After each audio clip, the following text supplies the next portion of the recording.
বিহাসবি ইমরিইম মিনাশ শাররি আন ইয়াহকিরা আখাহুল মুসলিম।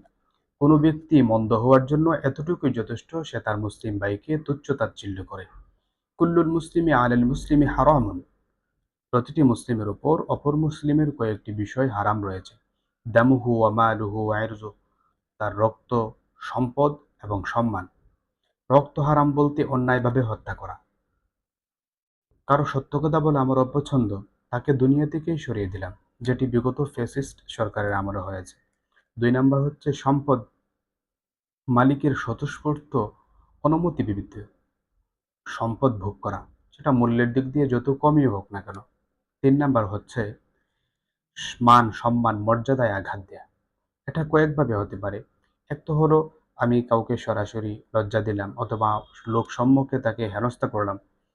আরেকটি হলো যে মানুষের মনে তার ব্যাপারে নেগেটিভ ন্যারেটিভ তৈরি করলাম। অর্থাৎ মানুষের মনে খারাপ ধারণা, মন্দ ধারণা তৈরি করে দিলাম।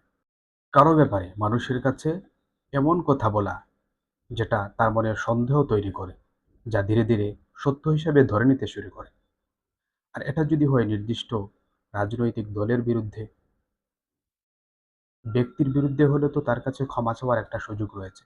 বৃহৎ একটি জনগোষ্ঠীর বিরুদ্ধে অপপ্রচার চালানো অথবা বৃহৎ একটি জনগোষ্ঠীর বিরুদ্ধে গণমানুষের মনে সন্দেহ, সংশয়, খারাপ ধারণা তৈরি করলে এই জঘন্যতম অপরাধ থেকে নিষ্পত্তি সহজ নয়। এটা গীবতের চেয়েও গভীর। কারণ এতে একজন মানুষের সামাজিক ও প্রাতিষ্ঠানিক অস্তিত্ব ধ্বংস হয়।